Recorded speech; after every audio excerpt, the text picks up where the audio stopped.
She's prestige. She's modern. She's traditional. She's magnificent. She's beautiful. She's 40 and fabulous Niger.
So we're dropping the barrister. Yes, right? so that's my new title right now. Fab Ann. Yes, my latest title.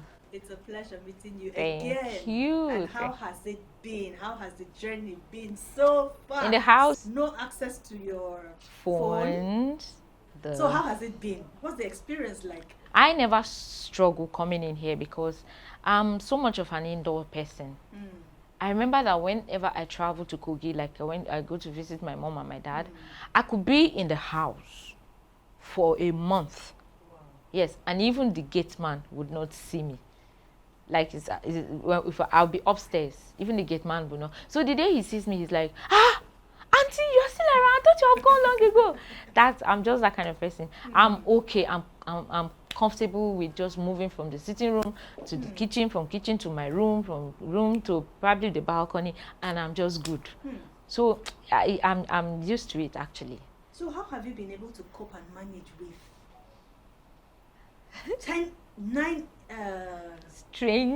strangers? I know you have become friends and sisters now. Yeah. But how have you been able to cope with you being on your own, loving your space, just being by yourself, and now you have to be locked up, so to say, with nine other women people with different personalities, temperaments. How have you been able to navigate that? Okay, well, for me, yes, I don't know, but sometimes I ask myself, like, why am I even like this? Like, it comes so easy for me. It comes so easy for me because, one, my mind had been made up before I came into the house. I'm somebody who loves my space. I love to keep something here, and when I come back, I meet it there. That's how I am with I used to be with my siblings. And if you touch that thing, even if you return it back, when I come, I will know that you touched it. So they call me OCD at home. You can imagine. So if you touch my food or you cross over my food with your arm, I may not eat that food. That's how I am. So you can imagine my things are always orderly, organized and all. But coming here, I told myself that, see, you're going to be with 10 strangers. And I know, of course, maturity or maybe age has taught me that people don't behave the same way. People behave differently. So I came in and it's been very easy for me to just navigate through. And I've not had issue with anybody. Like, the only time I had to raise my voice, I raised my voice it wasn't even against one person. It was like a collective, a number of them. And that's because I asked a question and they were like, you were here now. When I'm like, you don't tell me when to ask question and when not to ask. So that was like maybe an accumulation of stuff that I just decided to just let it out. But I could have avoided that if I wanted to. And since then, I see so many reasons why many of them will quarrel, they will raise their voice, they will do everything. I just navigate through it. I don't know how it happening, but I think it's just a mindset. Somebody just told me now before I came up here that I'm a free-spirited person, I'm an easygoing person. That's how I am. Somebody offended me, did something this morning during our exercise, said something, just something very private that I discussed with her, and then she said it out. I wasn't even really angry about it. I just wanted to make a point.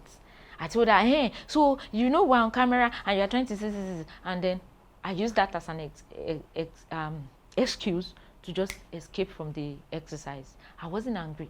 So when she came inside, she was apologizing, she was even crying. I was like, don't worry, I'm not sad. I'm not, see, honestly, I'm not angry. That's something that another person will hold, because others were telling her, no, now this is not fair. Now, I shouldn't have said that. For me, I don't know. That's how free-spirited I am. So it's been very easy for me to live at peace with all of them. I find, I told you I'm very organized and I love my space. But as I came in, I'm one of the last people that came into the house. Others have picked their spaces. If you come to a place, there are some kind of corners that you want to be. But as I came in, all of those places were taken. The space I have is in the middle of two disorganized people, unfortunately. Very disorganized people. But I don't have to raise my voice at anybody. When your things fall into I just throw it back. I don't have to. In fact, somebody told me, Anne, I'm disappointed at you. Because she's having a fight with one of my neighbor, and she wanted me to just lash it out on her for using my space. I said, why are you disappointed? Saying, since you don't need your space now, this person has been using. I said, if I don't need it, that means I don't need it. When I need it, I will tell her and she will remove her things. And I made her realize that that is what I was taught to be humility. When you have a power, you have power, and you refuse to use it against people. That is humility. That's what my pastor told me. This person using my space knows that is my space. And she knows that whenever I speak out, like giving my space, she's ready to give it to me. But I choose to allow her use it. And so 2 days ago, a new bag came in for me. So I had a need for that space. And I told her easily, gently, I was like, I'm going to be needing this space now. And quickly she took it up. We didn't need to quarrel. So that's how it has been. I'm cool with everyone, I think, I don't know if it's maturity or it's just... Can you see what I wrote? Oh, maturity, okay. So maturity is not about how old you are. Maturity is how you react. That is the litmus test for maturity. Wow. So for me, I have come to the conclusion that age is just a number. Yeah. You are old does not make you wise. True. Very true. I work with people a lot. Yes. So I have seen all shades and all kinds of behaviors, all kinds of people. And I have come to the conclusion, that because you are old, because you are 60, 70, doesn't make you mature. True. I see people who are old behaving like children. And then I see the younger ones, people who are much more younger, behaving very as wisely. They are adults. But I deal with people with empathy. Truly. I look beyond people's reactions because people are coming from different, backgrounds, different experiences. And so when people begin to display sincerely, I deal with them with empathy. So I had a client in the office yesterday, and I told her, you see this seat I'm sitting on? It's a seat of empathy. Just come the way you are. Come as messy as you are. I will pull you out of that mess. I will love you. I will show you that empathy. Well, empathy is, in fact, if you do not have empathy as a human being, then there's a problem. If you don't show empathy and you don't have empathy, for me, there are deeper issues. And so I deal with people with empathy. Okay, so I would like you to tell me about your coming on this show. How did you get to hear about it? And then what prompted you? What was the push? Because looking at Fab Anne, I don't think you would have loved to participate in this kind of reality show where you're on air. What pushed you? Everything about you is put out there. Imagine a law student selling recharge card, I was selling kerosene, I was selling eggs.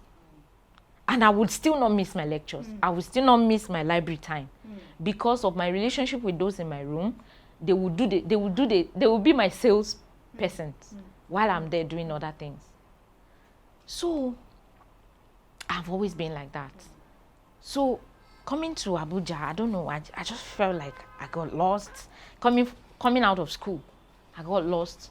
Nothing, none of these gifts, I feel like I'm loaded, but none of them has really brought me out so much. So each time I watch other reality show, I'm like, I wish to be here.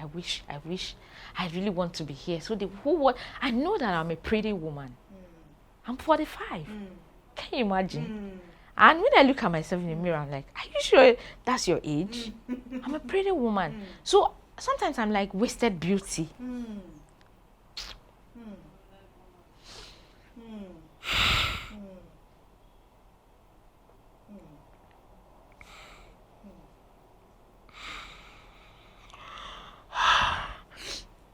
I didn't want to do this, but it's very okay. It's okay. Let it out. It's all part of the therapy of self-discovery, and it's never too late to start. Never. It's never too late to start. Yeah, time might have passed, but it's never too late. It's a new dawn. It's a new dawn. so sometimes I'm like, what's beauty about? Like, isn't it a waste? I know I'm very vocal. I can speak, I can do everything, almost everything. When I cut and sew a corporate wear, you would never believe that it was handmade. You would think it was bought from a store. All of these things, what am I doing with them? Is the question I keep asking myself every day. So to answer your question, there has been that yearning for more. There has been that yearning for more. My prayer every day has been, God, I want more. I'm going to court. I'm a lawyer. I'm going to the office, resuming office to go to court. On my way to the office, I'm like, God, I want more. That's what I keep saying every day. I want more. So, and at every given opportunity, every available, in fact, my friends are like, you know the rest. You know the rest as in, if I hear of anything, I'm putting in. When I heard of Forex trading, I quickly paid for it. I want to go and learn Forex trading. When this copywriting that I do, I saw it on Facebook, I will always put my money and I will learn.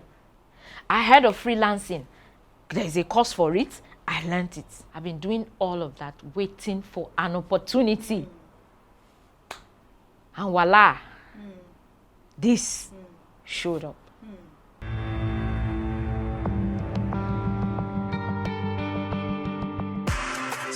It's okay, make it relax like it's your by day.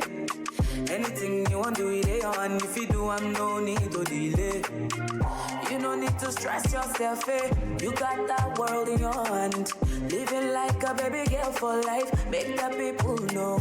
If you wanna buy your head time, easy access now one time. Everything break it there, oh yeah, oh yeah, yeah, yeah, oh yeah.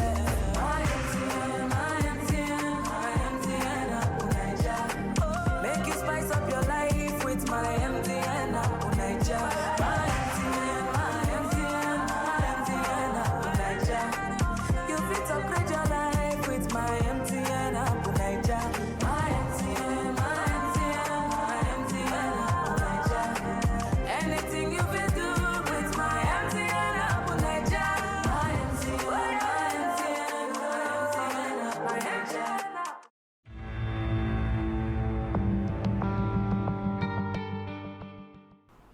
So, you know, in the bid of for looking for opportunity, or in the course of looking for opportunity, I got this text message that if you want to be on Forte and Fabulous show, blah, blah, blah, blah, send to so number. Where did you see that? I saw it, I got it on my phone. Oh, really? Yeah. So, as at this point, don't forget, audition had taken place. They had picked the 10 people that would be coming into this house. As at the time I got that message. But usually, I would have not responded to an anonymous message like that. But because I'm looking for, I told myself, see, anything, anywhere now, way right now. So I sent the text message. Ordinarily, I would have left it at there at that point, but I didn't. So after sending the text message and I was told successful, I went on Google. Wait, what is 40 and fabulous? I checked. I found a number. They say on WhatsApp number. So I sent a WhatsApp message that, hello, 40 and fabulous, and blah, blah, blah, blah, blah. Is the audition still going on? They said, they didn't even answer me. They just sent me a link to the Instagram page. I quickly went there. As I got to Instagram page, I was seeing other people's video that had been sent since August. I said, okay. So, because when I sent that text message, of course, money was taken from my airtime. So I was like, oh, now I won't use me make money. But I didn't stop there. I was just checking other people's video until I saw Mother's video when she said, audition has closed. This is to officially inform everyone that audition has closed. I said, hey, I said it has closed. So why are they telling us to send message? But I didn't stop there. I still sent a message to the WhatsApp that audition has ended. Why did you guys ask us to send video for entry? They now said it has not ended. I said it has ended. I now copied the video I saw on Instagram and I pasted it on WhatsApp that this is the video I'm talking about. So I got an explanation that MTN came in after the selection had been made and decided to give more women the opportunity to come in. I said, oh, okay. So I started making my video. I dedicated a whole Saturday to my audition video. I would delete. And then I was looking, because I don't know how to edit audio and video. That's the next skill I was planning on learning, paying for and learning before this came up. So I was looking for who will help me edit. So the person that opted to help me edit could not edit it. So I was like, see, there's no time to waste. Since it's an opening, it's just a short, you don't know how long MTN is going to open this thing. So I'm going to send my video anyway. I'm going to send it whichever way it is. My video is not even clear. All I had in that video is my mouth. I was like, 40 and fabulous, please. I've been waiting for this opportunity. Please take me. Blah, blah, blah, blah, blah. Your personality worked. Exactly. It was just my personality. I didn't show, the instruction is that. It was a plus. The instruction was that you have to show in your video what you can do. The things you can do. My video was not edited, so I wasn't. That's what I said, put on fabulous, please. My name is, okay, I started by saying, my name is Ann Mohammed. I'm 45 years old. Yes, I am 45 years old. I know I don't look it, but I'm 45 years. I'm multi-talented. So I just said the things I sent my video. So I saw a like I sent my video on Instagram. They liked it. I was happy. I was like, that means they've received it. And I sent it on WhatsApp too. Then I was now waiting. That's how, the whole journey started. I told myself at the last minute when I was torn in between two, I told myself, this is your opportunity. You can't throw it away. What will I say? That what I've been waiting for all my life came. And for one reason or the other, money, because I didn't even have money on ground to buy those things. I know I had just a day or so. Will I say because of money or because of my 9-to-5 job, which I'm not contented with? I'm not contented because I'm a corporate person. I like it. I like my corporate job. But I wanted more. So would you now, because of that, throw away this opportunity? So I told myself, no, against all odds, I am taking this opportunity. So that's how I met my boss later around 8 p.m. that day. He was like, by son, this one you are still in the office till this time. Are we safe? I said, sir, we are safe. It's just that it's urgent. And the moment I told him, he said, go and enjoy yourself. But make sure you come back with the money. That was it. I put one thing or the other together and I found myself here. Until this moment, I still keep asking myself, Anne, are you here? Like, you're here. Wow. I can't believe it. And I have no regret at all. Absolutely. I know that I'm where I'm supposed to be right now. Guess what? It was a day, my birthday, my 45th birthday was just a day to when I got that call to come in. So I came in a day after my birthday. So I consider it as a birthday package. Wow. Birthday gift for me. I'm super happy. Super. I can imagine. You can't even tell. I can imagine. Super happy. What I know where I'm supposed to be. Even my mom tells me, you're one talented person, you're one gifted, that you're full of ideas. But why are you where you are? Like, she has her regrets.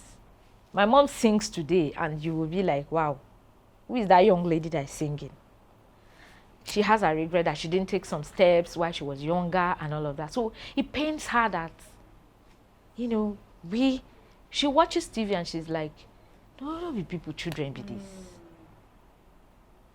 One thing that made me cry last night or 2 nights ago so much was the fact that my dad should have stayed alive to watch me, to see this. He's been so desirous of greatness for his children. And I spoke to him like, I just spoke to him and my mom. I was yapping them that you guys are always together. You know, my mom was like, he's my handbag and all of that.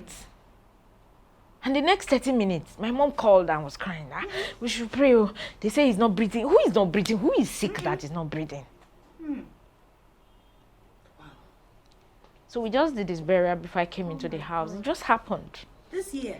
Just in, you know. No sickness, nothing? Nothing. They said cardiac arrest. I know that's one person I've always wanted to make proud. That's one person that believes so much in me. He wants to see me make progress. Recently, he saw my picture with my wig and my gown on Facebook, and he didn't even know I was the one. And my mom was like, that's your daughter. And he was so excited. He called me, said, is it his own daughter that is looking at one big lawyer like this? I said, Dad, you've not seen anything yet. Just wait. That's the man I've been struggling to make proud. That's the only person I've been trying to make proud of me. And then just before now, he decided to just go away. It hurts so much. So much. As my dad can listen to my story for eternity. And when a call comes in or something happens and distracts us, my story, he just waits patiently. After the call or after whatever came in, you'll be like, hey, so where I stopped. Hey. Let's continue from where we stopped. So when you entered the taxi, so what happened? So daddy, this is, and my mom would be like, mine, because she calls him mine. You like Amebo. You like story. I'm never tired of gisting him. So, and that's how, when I make little progress, I quickly tell him about it. He's always excited. He's always happy to hear. So imagine him watching me right now on TV. How proud he would have been. But just before it happened, just immediately before this, he left. So that's right now, that's the only pain I have. Since I came into this house, I've cried about it like 2 times. I'll just remember and I'm like, why?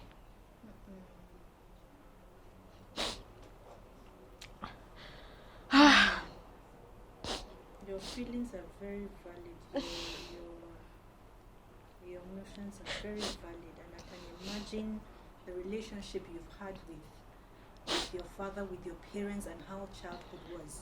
So this takes me to the point of asking you about your childhood. I can already imagine, but just tell us a little bit about your upbringing, your childhood.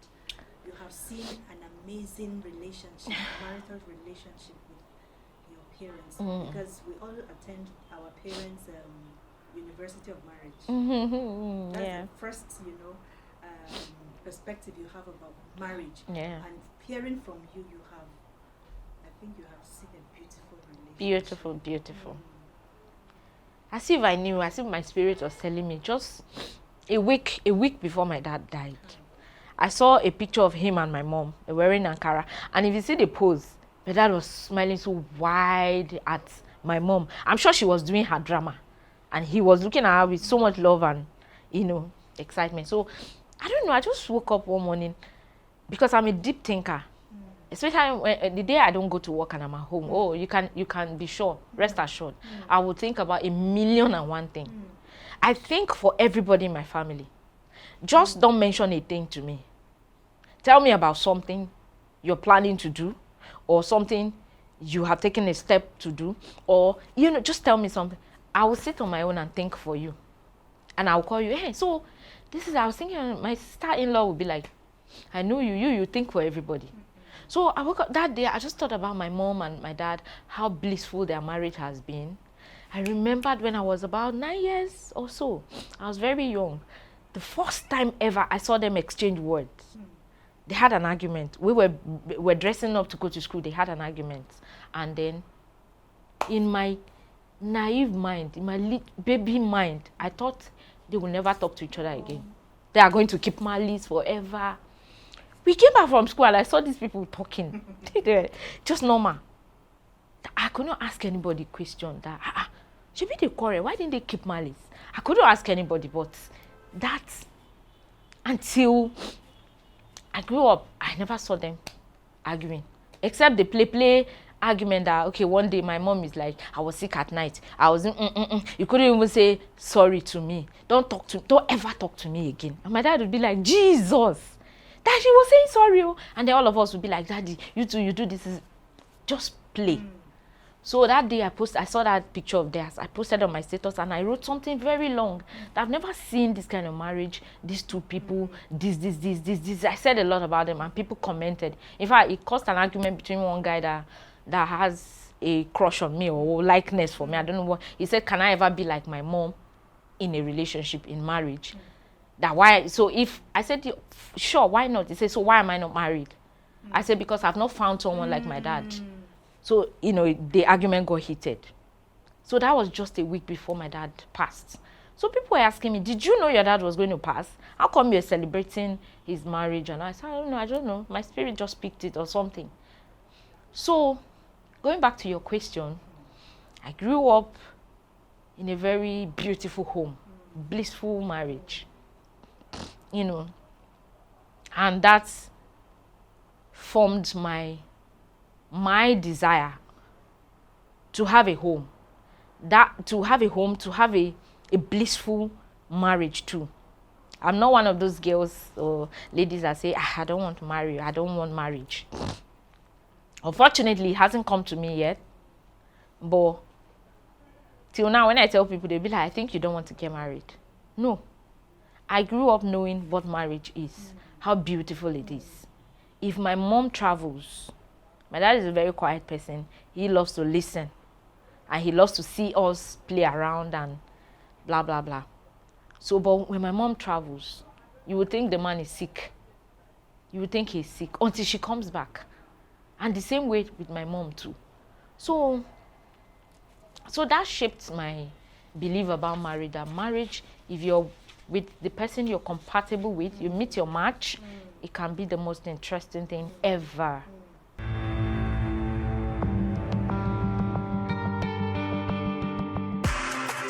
It's okay, make it relax like it's your by day.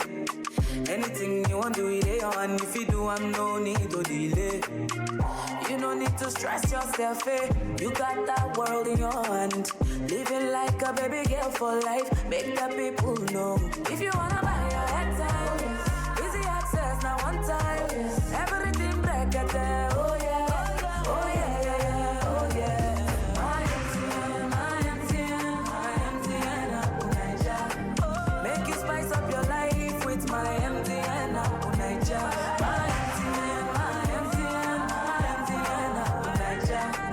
you fit upgrade your life with my MTN, Naija. My MTN, Naija. Anything you fit do with my MTN, Naija. My MTN, Naija.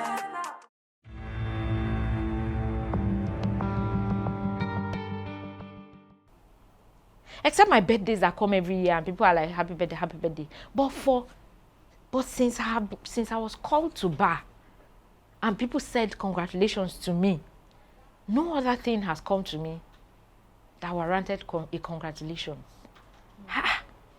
And I sit down. I'm not lazy.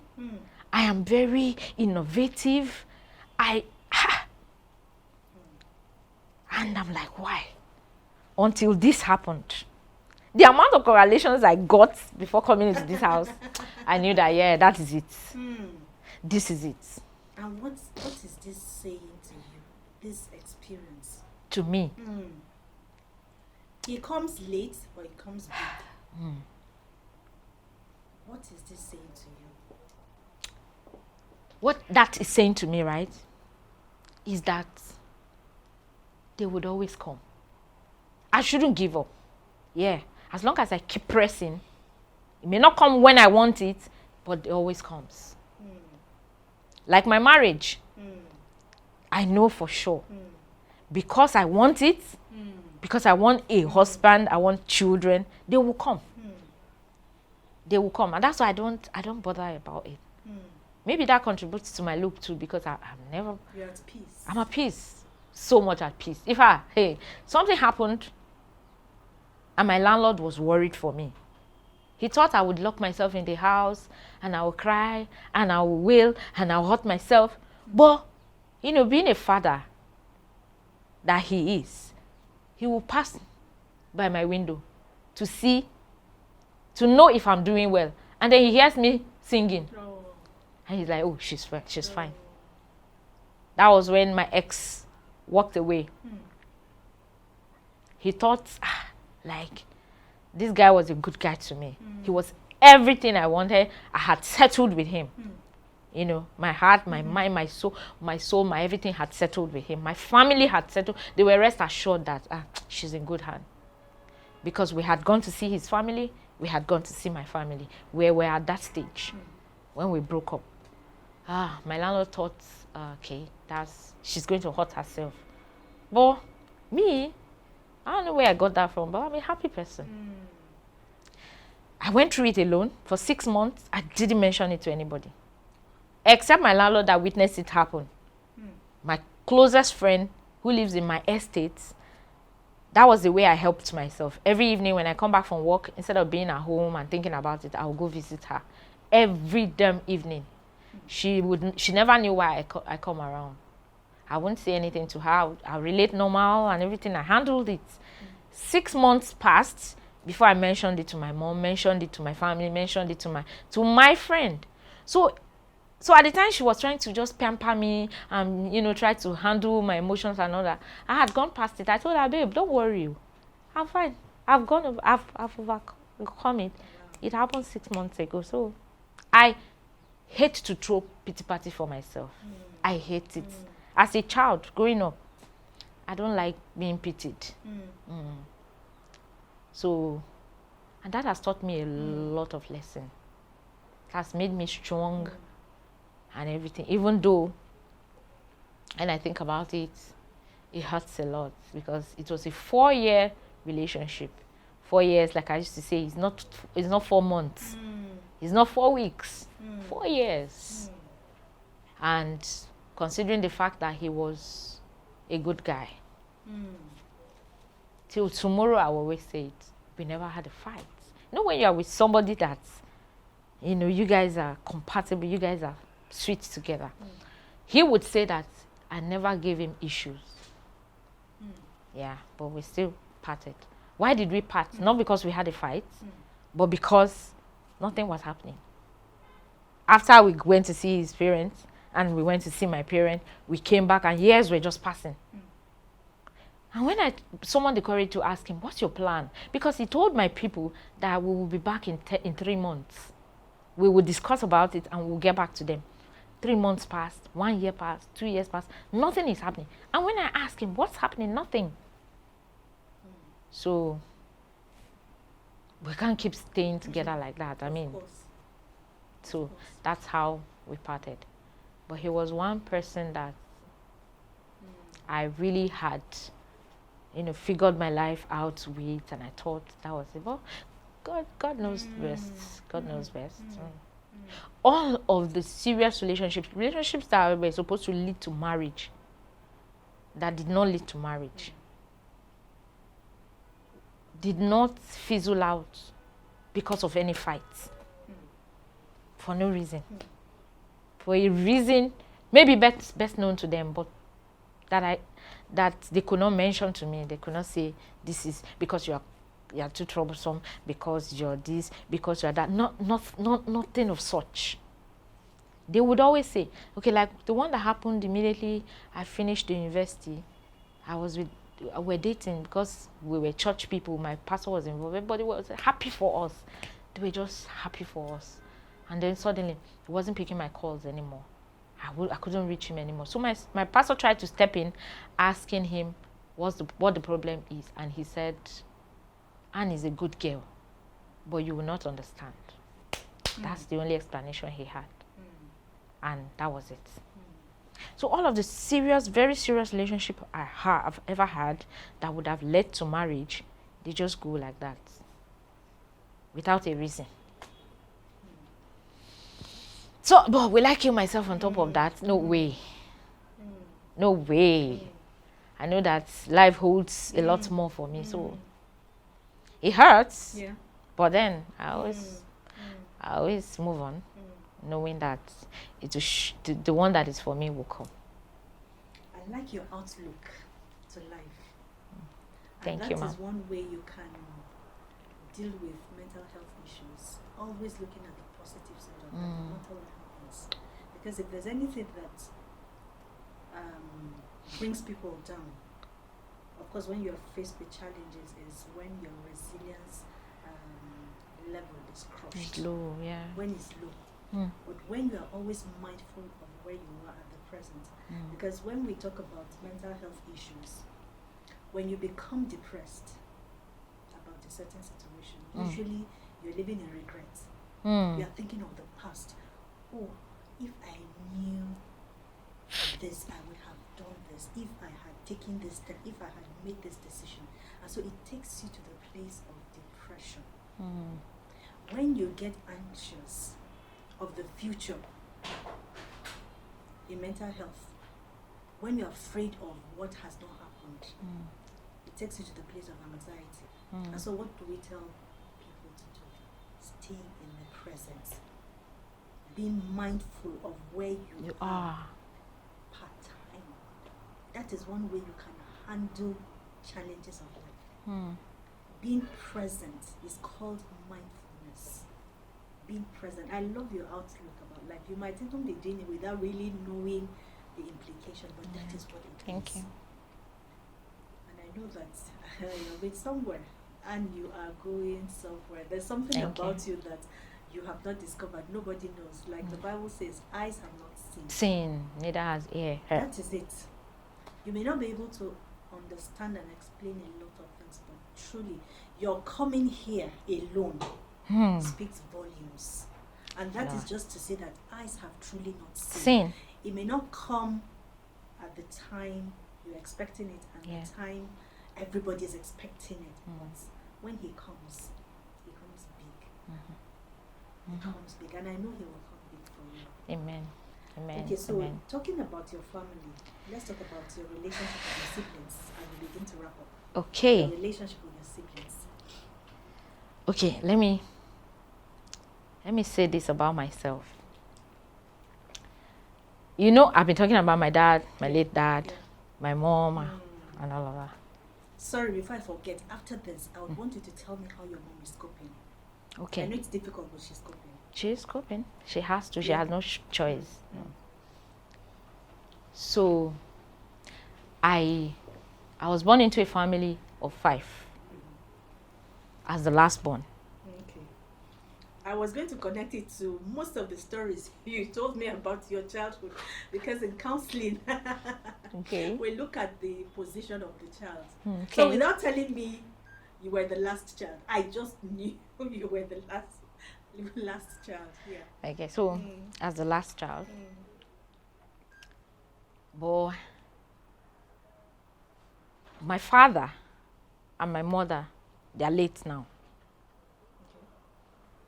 My eldest sister, that's the firstborn, because the age difference between us is a lot. She had her first child while she was in school. So she dropped the child with my mother. Okay. So I was a year older than the child. He's a boy.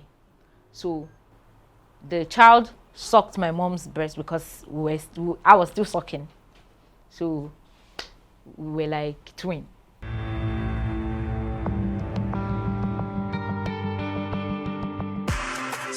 It's okay, make it relax like it's your by day. Anything you want to do it on. If you do, I'm no need to delay. You no need to stress yourself, eh? You got that world in your hand. Living like a baby girl for life. Make the people know. If you wanna buy your head time, easy access now one time. Everything break at there. Oh yeah, oh yeah, yeah, yeah, oh yeah.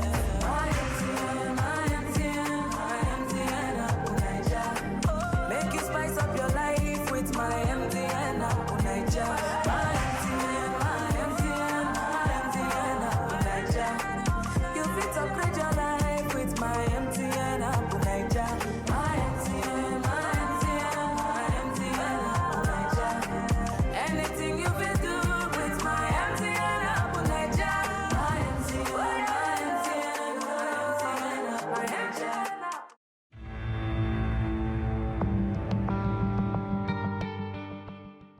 While my sister rounded up her school. That's your nephew. That's my nephew. You, the auntie was sucking, nephew was sucking, right? Nephew was sucking, but that was my mom's breast. Yes. So my sister rounded up school. She and her husband then came and took the two of us. Oh.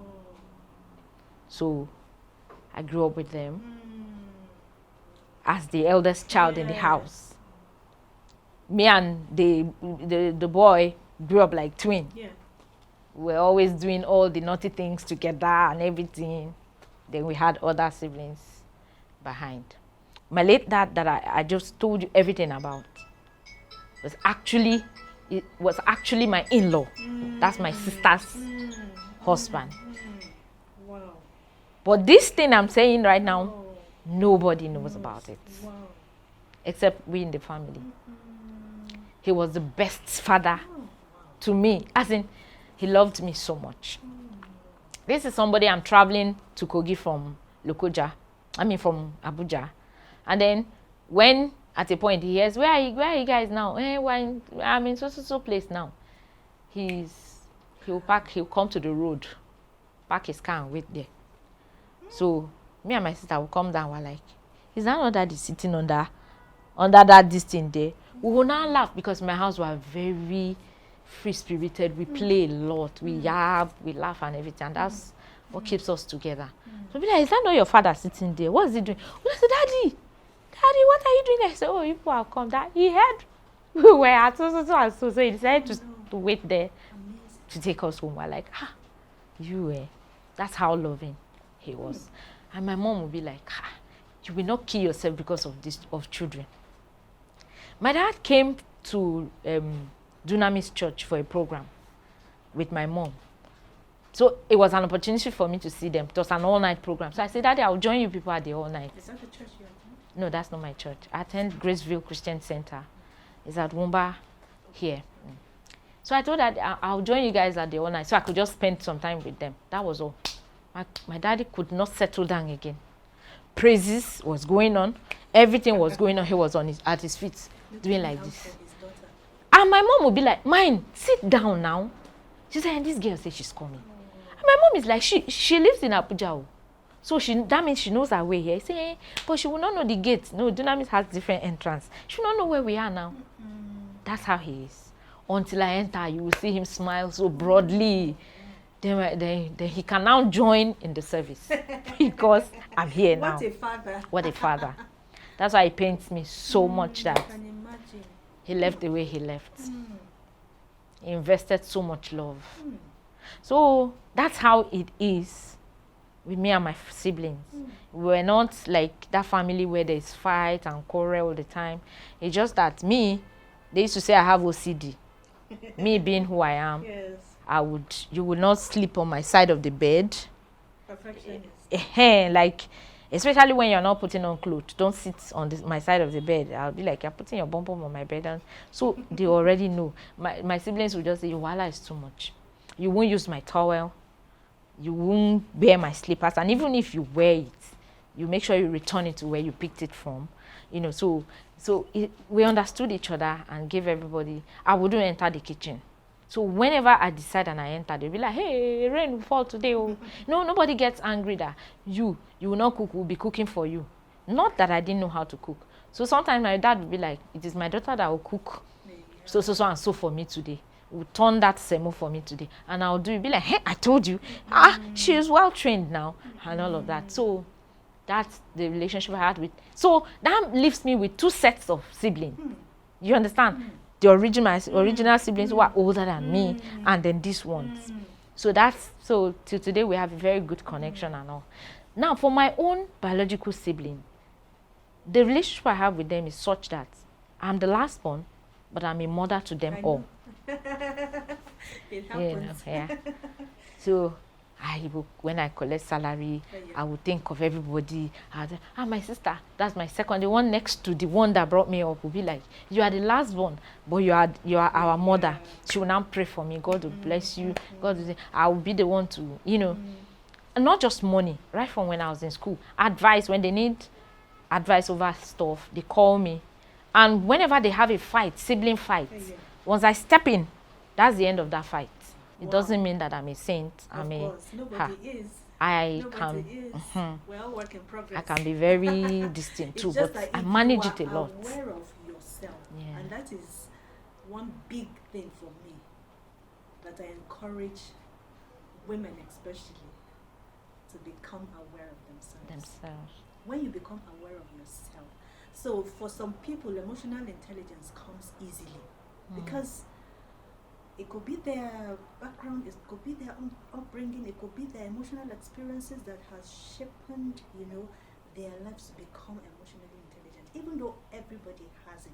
But when it is not being developed, it just lies there.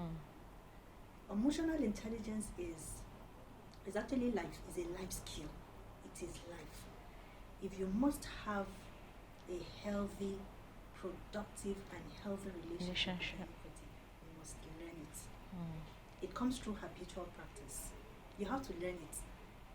We all have it. It's inherent. But if you do not work on it, it will just be there. And a lot of people do not even know what it means. Like I said, some people may naturally be emotionally intelligent, but they may not have a name to it. Yeah. And so when you become aware, you begin to improve, you begin to learn more. Because nobody is there yet, truly. We're all on a journey. Okay, so after 40 and Fabulous, there's so much embedded in Anne. There's so much. You're a gifted and a talented woman. Thank you, Ma. We're going to be looking out for Anne. Anne. So what are we expecting? Well, after 40 and Fabulous, I'm still trying to figure out what exactly I'm going to have to focus my energy on. What I want to be known for. Fine. It is. I'm a lawyer.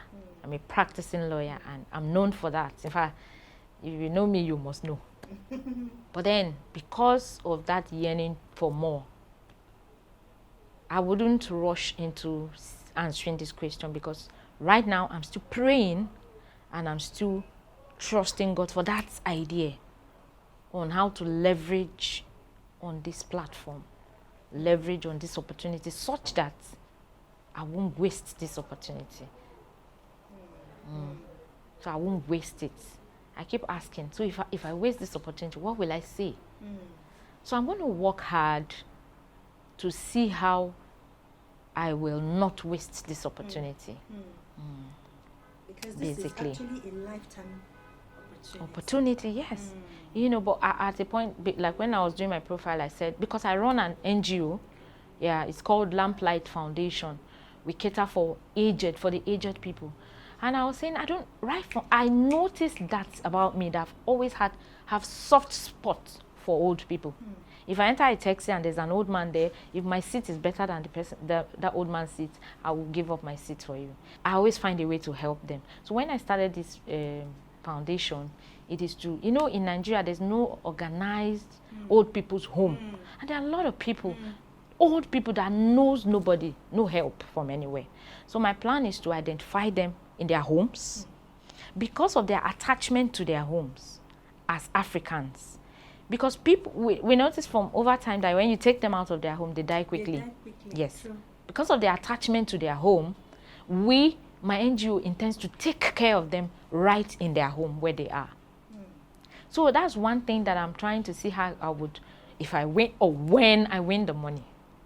Not if, it's not an if. It's my money. Yes, it is. Yes, it's a win. So when I win the money, it's a burden in my heart.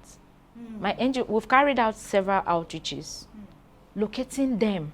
You see a very old man with bent waist going to look for what to eat. Why? Can the society cater for them, even if they don't have their biological children? So that's my passion. So I'm going to really go all out for them. Yeah, that's my plan. Let's watch out for Anne Mohammed. Fab Anne. Yeah, You are truly watch out going for me. somewhere to happen. Thank you so much. Celebrate you. You are a beautiful woman. Beautiful inside, beautiful outside. Thank you, And Ma. I look forward to your becoming. Thank you so By much God's for grace. your time. Thank you, It's Ma. been I a wish we could wonderful just talk time. all day. This is what I love. know. I love someone listening to my know, story. I know, Yeah, and I thank God for this opportunity because I've always, God this is too. a story I sit down and tell myself over and Yourself. over. I will stand in front of the mirror and tell myself over and over. So I'm happy, I'm online, I'm on air, and people are going to listen to my story. I'm happy. Thank you so for your much. time. Thank you, It's I'm been grateful. an amazing journey. Yeah. Thank you so much. Thank you, Ma. And have a good Thank you so evening. much. Thank you. I appreciate your time. Funky and fabulous.